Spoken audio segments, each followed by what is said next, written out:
Gloria al Señor. Es una gran ayuda tener estas cosas que muestran de una manera gráfica el trabajo que estamos realizando en los Gedeones. Hace un tiempo lo teníamos que decir aquí en el púlpito, pero eso ayuda mucho, ¿no? Como resume bastante bien el trabajo. Y también, pues, los testimonios tan impresionantes de cómo la palabra de Dios puede cambiar a cualquier persona. También hacemos y compartimos la palabra de Dios en nuestras presentaciones. Y también se nos pide que hablemos de Gedeón, ¿no? Porque este ministerio toma nombre de este juez de la Biblia que se encuentra en el libro de los jueces. En el libro de los jueces hay 3 capítulos que narran la historia de Gedeón. Yo voy a leer 16 versículos solamente, aunque ya es bastante, para poder entrar en el tema. Como llevamos mucho tiempo de culto, pues voy a intentar no extenderme. Así que vamos a leer los primeros 16 versículos del capítulo 6 de Jueces. Y los hijos de Israel hicieron lo malo ante los ojos de Jehová, y Jehová los entregó en manos de Madián por 7 años. Y la mano de Madián prevaleció contra Israel. Y los hijos de Israel, por causa de los madianitas, se hicieron cuevas en los montes y cavernas y lugares fortificados. Pues sucedía que cuando Israel había sembrado, subían los madianitas y amalecitas y los hijos del oriente contra ellos. Subían y los atacaban, y acampando contra ellos destruían los frutos de la tierra hasta llegar a Gaza, y no dejaban que comer en Israel ni ovejas, ni bueyes, ni asnos. Porque subían ellos y sus ganados y venían con sus tiendas en grande multitud como langostas. Ellos y sus camellos eran innumerables. Así venían a la tierra para devastarla. De este modo empobrecía Israel en gran manera por causa de Madián. Y los hijos de Israel clamaron a Jehová. Y cuando los hijos de Israel clamaron a Jehová a causa de los madianitas, Jehová envió a los hijos de Israel un varón profeta, el cual les dijo: así ha dicho Jehová, Dios de Israel, yo os hice salir de Egipto y os saqué de la casa de servidumbre. Os libré de manos de los egipcios y de mano de todos los que os afligieron, a los cuales eché de delante de vosotros, y os di su tierra, y os dije: yo soy Jehová vuestro Dios. No temáis a los dioses de los amorreos en cuya tierra habitáis, pero no habéis obedecido a mi voz. Y vino el ángel de Jehová y se sentó debajo de la encina que está en Ofra, la cual era de Joás Abiezerita, y su hijo Gedeón estaba sacudiendo el trigo en el lagar para esconderlo de los madianitas. Y el ángel de Jehová se le apareció y le dijo: Jehová está contigo, varón esforzado y valiente. Y Gedeón le respondió: Señor mío, si Jehová está con nosotros, ¿por qué nos ha sobrevenido todo esto?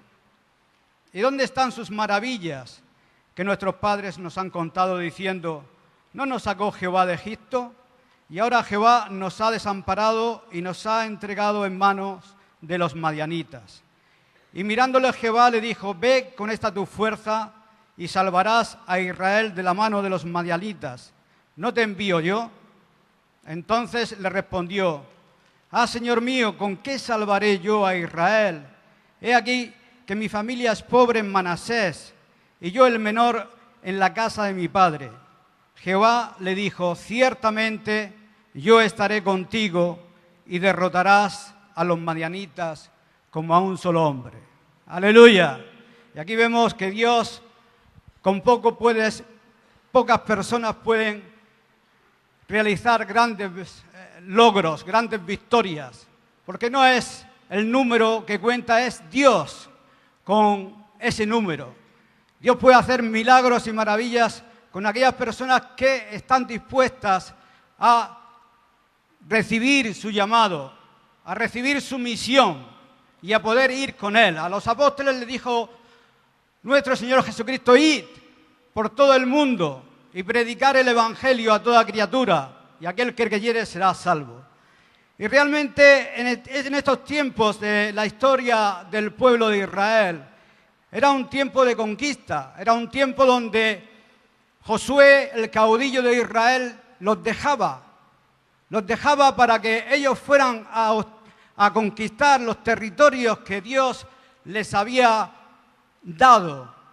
Y ellos tenían que realmente ser valientes. Aleluya. Tenían que tener valor y tenían que tener coraje. Y tenían que desalojar a aquellas personas y destruir todos sus altares y acabar con toda la idolatría. Y sin embargo, vemos en la historia de Jueces un ciclo que se repite continuamente. Que ellos, en vez de conquistar la tierra, lo que hacían es que imitaban la idolatría de aquellas personas que no desalojaban, y entonces Dios tenía que desampararlos, y no solamente desampararlos, sino hacer que pudieran ellos ser derrotados por sus propios enemigos. Esto es un ciclo que ocurre durante 7 veces. 7 veces apostataron, 7 veces se volvieron esclavos de sus enemigos, y 7 veces los tuvo que liberar nuestro Señor cuando clamaron. Y realmente este en el número 7 que habla de la perfección, tantas 7, ¿qué nos indica? Pues nos indica que tanto el paralelo que se puede sacar es que la Iglesia también, si no realmente es valiente y esforzada para llevar las buenas nuevas y realmente conquistar, no desplazando ni haciendo guerra a nuestros conciudadanos, pero sí haciendo guerra al príncipe de las tinieblas y conquistando las almas que tiene cautivas y trayéndolas al reino de Dios.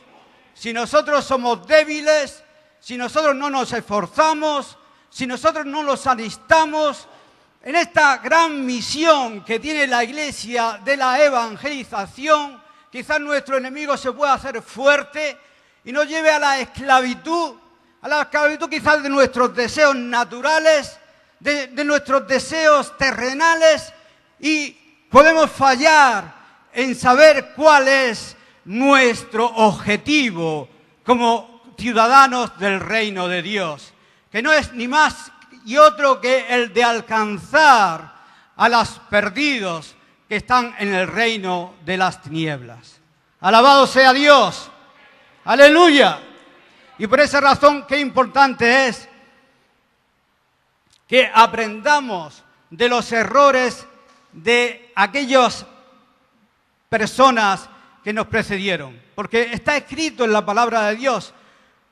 Pablo, hablando acerca o amonestando acerca de la idolatría, él dijo en 1 Corintios 10 que estas cosas acontecieron y están puestas como ejemplos a nosotros, a aquellos que hemos alcanzado los fines de los siglos. Aleluya. Y hermanos, el objetivo del pueblo de Dios es anunciar las virtudes de aquel que nos llamó de las tinieblas a su luz admirable. Y por eso Dios quiere que seamos valientes. Y vosotros lo sois, hermanos. Vosotros sois personas, hombres y mujeres esforzados y valientes. Aleluya, lo mismo que el Señor dijo, o Dios dijo a Gedeón, lo está diciendo a cada uno de los que estamos aquí presentes. Somos personas valientes y esforzadas. Aleluya. ¿Por qué? Porque Dios está con nosotros. Aleluya. Y Dios nos ha dado de su Espíritu. Y si tenemos el Espíritu de Dios y lo avivamos, entonces vamos a poder enfrentarnos a la realidad de compartir su palabra. Gloria al Señor. Aleluya. Esa era una de las características que tenían los primeros discípulos. Los primeros creyentes eran personas que hablaban con denuedo la palabra de Dios. Eran personas que tenían libertad para hablar. No se cortaban. No se amedrentaban, no tenían vergüenza, no tenían temor.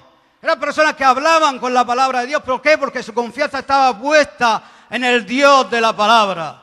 ¡Aleluya! Y por eso nosotros, hermanos, tenemos que no perder de vista el objetivo y la misión que ha dado a la Iglesia, que no es otra, sino la de anunciar las virtudes. Eso es lo que dijo Pedro. Vosotros sois el pueblo de Dios, una nación santa, un pueblo adquirido por Dios. ¿Para qué? Para anunciar las virtudes de aquel que nos llamó de las tinieblas a su luz admirable. Gloria al Señor. Hermanos, y si no lo estamos haciendo y nos estamos enredando en los negocios de esta vida, en el mundo, si no levantamos cabezas, estamos de alguna manera esclavizados, lo que podemos hacer es clamar a Dios.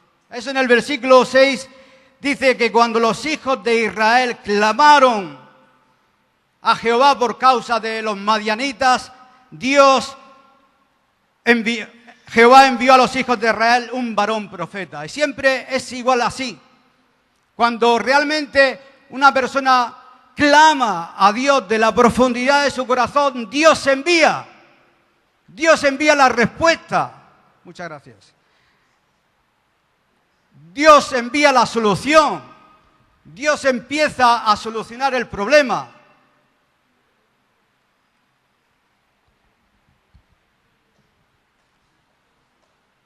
Y en esta ocasión envió a un profeta.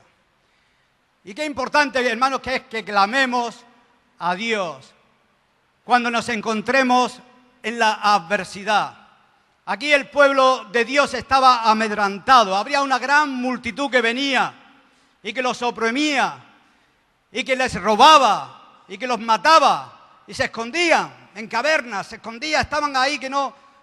Pero cuando clamaron a Dios, Dios comenzó a intervenir en la situación. Y eso lo vemos también a lo largo de toda la Biblia. No fue hasta que el pueblo de Israel clamó a Dios en Egipto que Dios no envió a Moisés para libertarlos. Tenemos que clamar a Dios, aun si no estamos haciendo la voluntad de Dios, como hizo Jonás, que Jonás lo encomendó Dios a hacer una misión. Corre y ve a los ninivitas y predícales este mensaje. Y Jonás dio la vuelta y se fue y se vino para acá, para España, creo, para Tarsis. En vez de ir al punto de misión, se fue. ¿Por qué? Yo pienso que Jehová era un patriota judío que veía que a donde era enviado eran sus enemigos y que Dios les iba a dar la oportunidad de poder arrepentirse.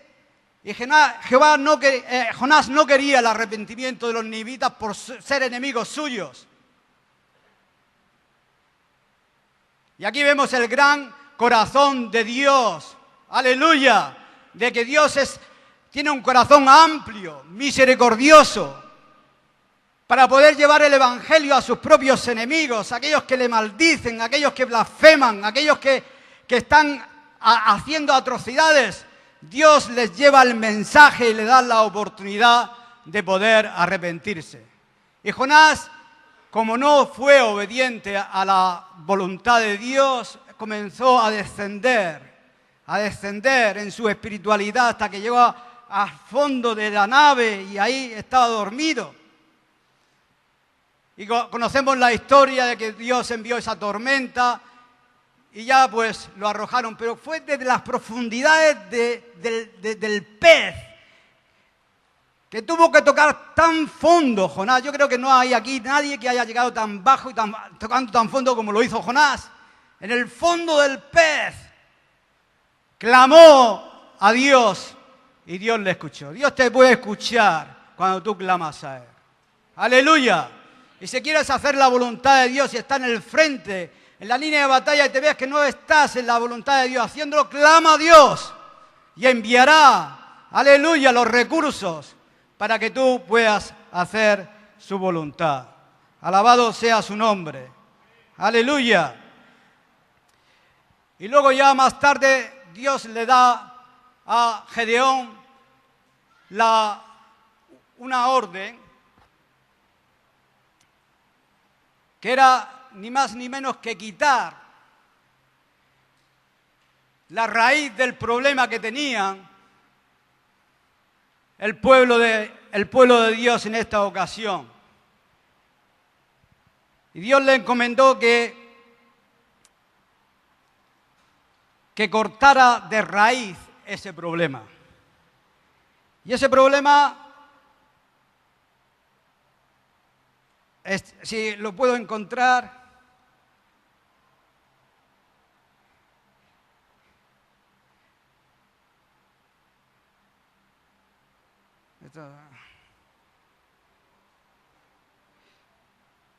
aquí, en el versículo 25. Aconteció que la misma noche le dijo Jehová: toma un toro del hato de tu padre, segundo toro de 7 años, y derriba el altar de Baal que tu padre tiene, y corta también la imagen de Asera que está junto a él, y edifica altar a Jehová tu Dios en la cumbre de este peñasco, en lugar conveniente. Y tomando el segundo toro, sacrifícalo en holocausto con la madera de la imagen de Asera que habrás cortado. Y aquí viene Dios para que antes de comenzar a poder enfrentarse a sus enemigos, tiene que tratar primero con el problema que ha hecho posible que esos enemigos vinieran para atacar al pueblo de Israel. Y ese problema era la idolatría. Y por eso Dios, de una manera radical, trata con el problema. ¿Sabías tú que Dios trata de una manera radical con nuestro pecado?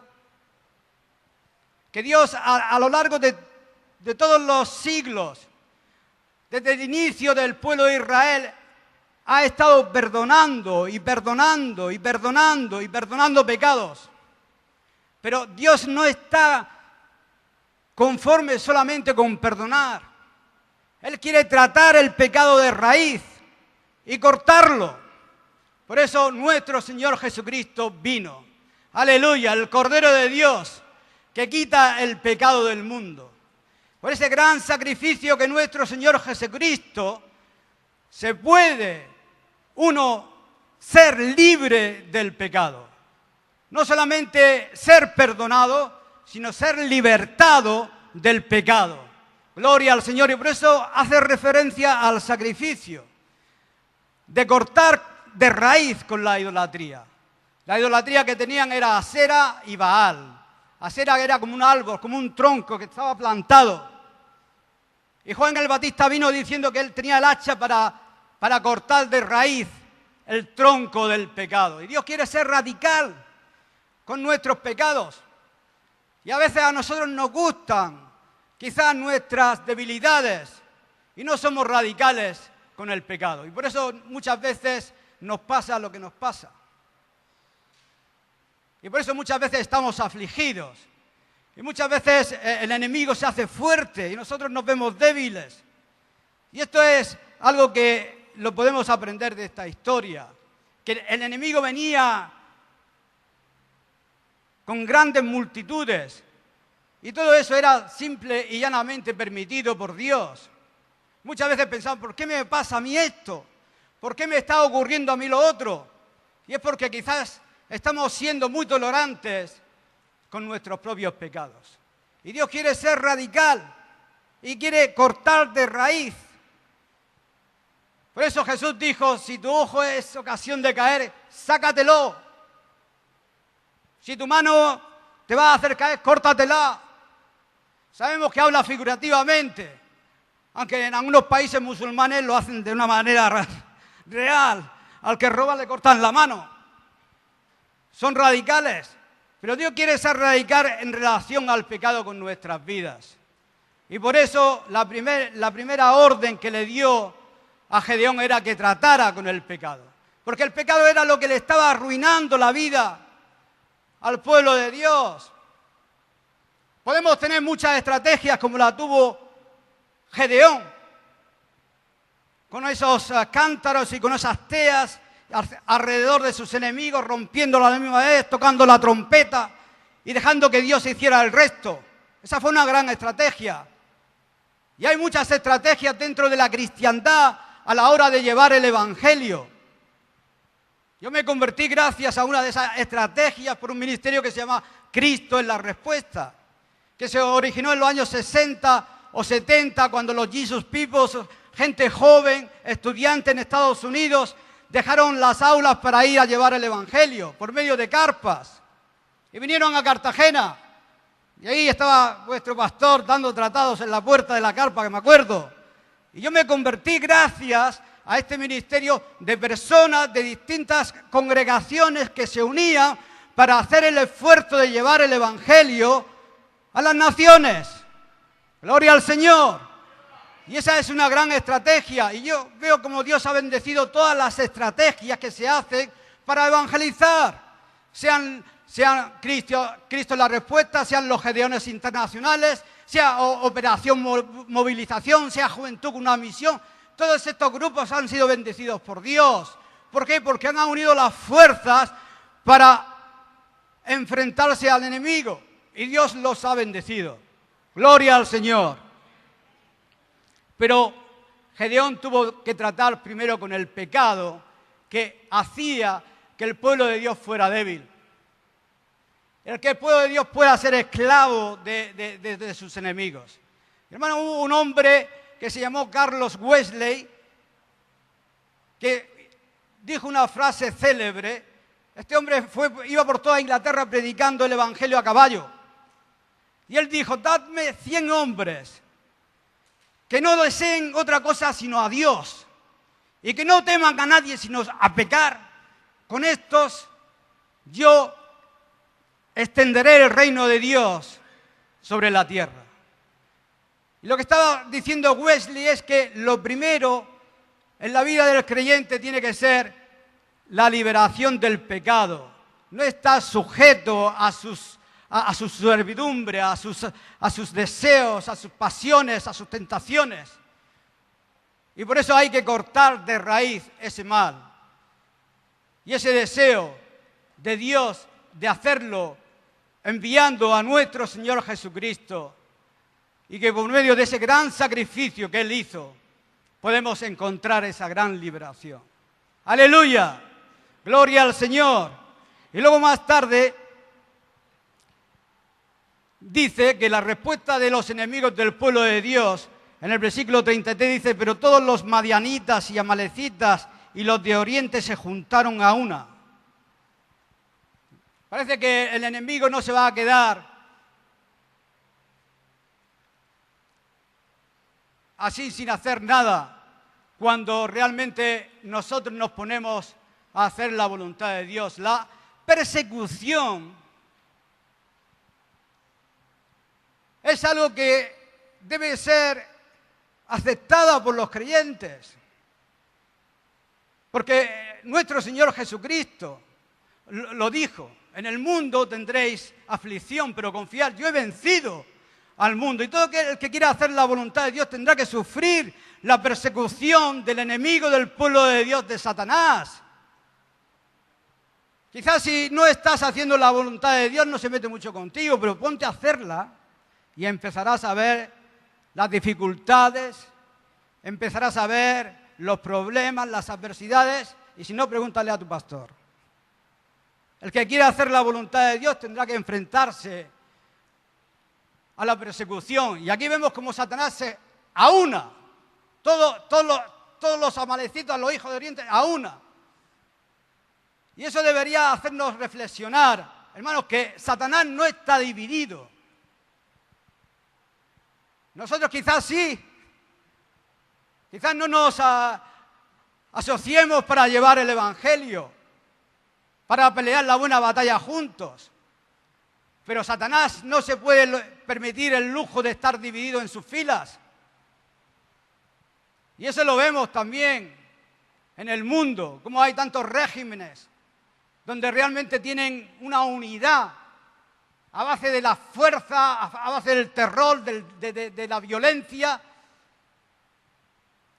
Pero nosotros no, nosotros tenemos libertad. Pero Dios quiere que estemos unidos aún en nuestra libertad, cuando realmente tengamos como Señor a nuestro gran Dios y Salvador Jesucristo. Y esta era la tragedia del pueblo de Dios. La tragedia es que Dios los envió como envió Dios a los 12 apóstoles por todo el mundo. No había un rey. No había rey en Israel. Es el estribillo que dice, en aquellos días no había rey. Y eso lo está diciendo, ¿quién lo está diciendo? Pues lo está diciendo Samuel, quien escribió ese libro. En aquellos días, mirando al pasado, no había rey.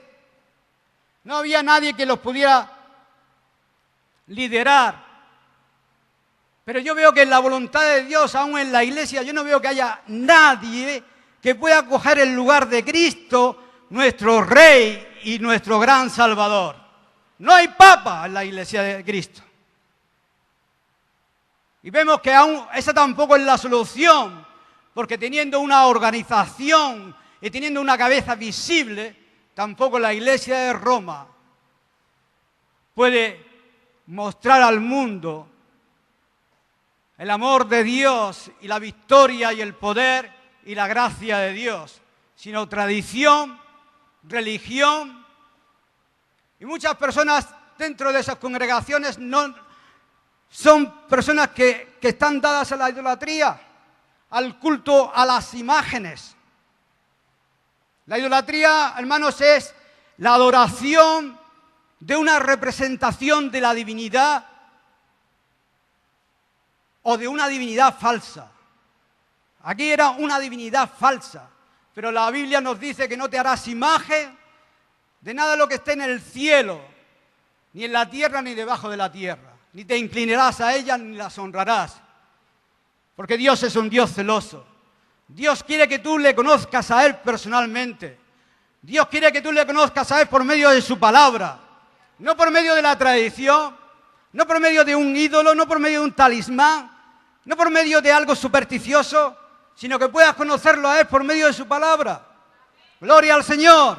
Y por eso los gedeones tenemos el privilegio de llevar su palabra. Aleluya. Aquello que nos caracteriza a los gedeones internacionales es que estamos distribuyendo la palabra de Dios. Aunque sea escrita, pero estamos dejando un testimonio en los hoteles, en las cárceles, a los estudiantes, de que nosotros no estamos bajo la tradición, no estamos bajo la idolatría de una imagen, no estamos dando una estampita, no le estamos diciendo que recen a este santo o al otro, le estamos dando el medio por el cual ellos pueden llegar a conocer a Dios, que es su palabra. Aleluya. Y por eso la idolatría siempre te desvía del conocimiento de Dios. Pone tu fe en algo que no lo es. Por eso la idolatría, nosotros no somos tan tontos para caer en la idolatría como cayeron el pueblo de Dios, el pueblo de Israel, con las imágenes. Pero la idolatría también se puede infiltrar de otros medios.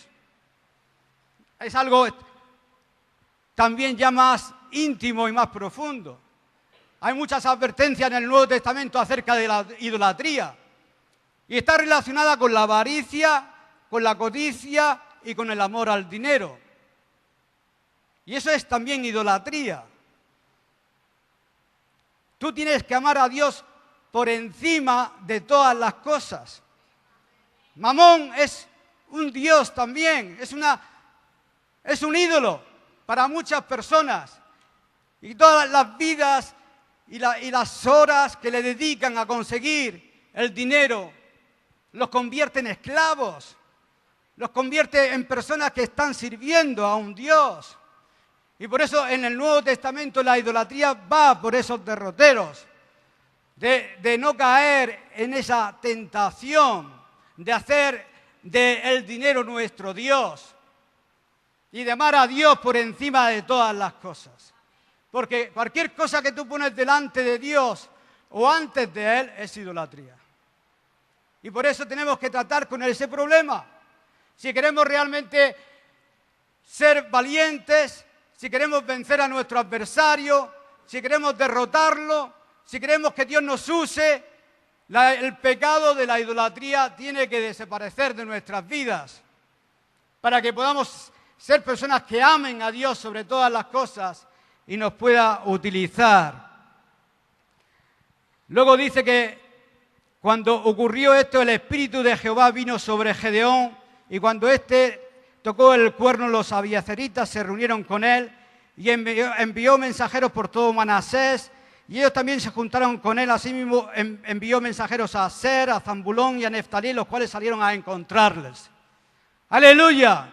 Aunque el pueblo de Dios estaba cada uno en su territorio, queriendo alcanzar sus posesiones, pero aquí vemos como cuando realmente hay una necesidad dentro del pueblo de Dios, el Espíritu de Dios se pone en acción. Y al tocar la trompeta, Gedeón hizo que las tribus que estaban a su alrededor, no reunió a toda la nación de Israel, pero a las tribus que estaban a su alrededor. A Aser, Zambulón, y todos estos vinieron en la ayuda. ¡Aleluya! ¡Gloria al Señor! Y aunque pudo lograr un ejército de 35.000 personas, no fue suficiente para contrarrestar los 135.000 que venían contra ellos. Pero aún así Dios, conocemos la historia, y les dijo, si la batalla no es vuestra ni la guerra es vuestra, y yo lo voy a demostrar, y se libró de aquellas personas que no tenían su corazón puesto en la guerra. Él dijo, a aquellas personas que realmente tengan miedo o no esté su corazón, que se marchen. Y empezó a hacer una clasificación y consiguió esos 300, ¿no? Y es lo que decía con Charles Wheeler, cogió a las 300 personas que deseaban a Dios, que no tenían temor, que querían hacer la voluntad de Dios, y con esta derrotó a sus adversarios. Y nosotros también podemos derrotar a nuestros adversarios, aunque seamos pocos. Los Gedeones internacionales ahora somos 5. Hay una media en el campamento de 70 años. El más joven es Antonio. Y no os digo la edad, pero ya la media del campamento de 70 años. Necesitamos Gedeones. Gloria al Señor. Que puedan venir con nosotros a repartir la palabra de Dios. Somos pocos, pero alcanzamos los números que hacemos, por lo menos damos el testimonio, aunque también nos alegramos cuando vamos a una congregación. Yo fui un día a una congregación y el pastor dio testimonio de que se había convertido gracias a que le había dado un Nuevo Testamento antes de convertirse haciendo un curso aquí en Eninén, cuando estábamos parados. Y recibes esa gratificación de que realmente, aun cuando es un ministerio que es como sembrar, muchas veces sin recoger, luego vas recogiendo. Hace un par de semanas fuimos a otra iglesia y también el líder de la alabanza nos dijo que se había convertido gracias al ministerio de Gedeones porque había caído un Nuevo Testamento en sus manos. Pero más que nada es un ministerio de siembra, es un ministerio como que dice Eclesiastés, echa tu pan sobre las aguas y después de muchos días los hallarás.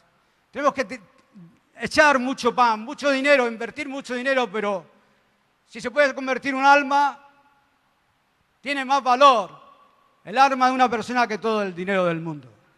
Gloria al Señor. Y por eso necesitamos hombres y mujeres esforzados y valientes, que sientan el llamado de Dios como lo sintió Gedeón, para luchar contra el pecado y la idolatría y poder llevar su palabra a las naciones. Y en esta tarde yo te comparto esta palabra de Gedeón y espero que el mensaje de Gedeón y la esencia y el carácter de Gedeón te sean de inspiración para hacer la voluntad de Dios. El Señor os bendiga.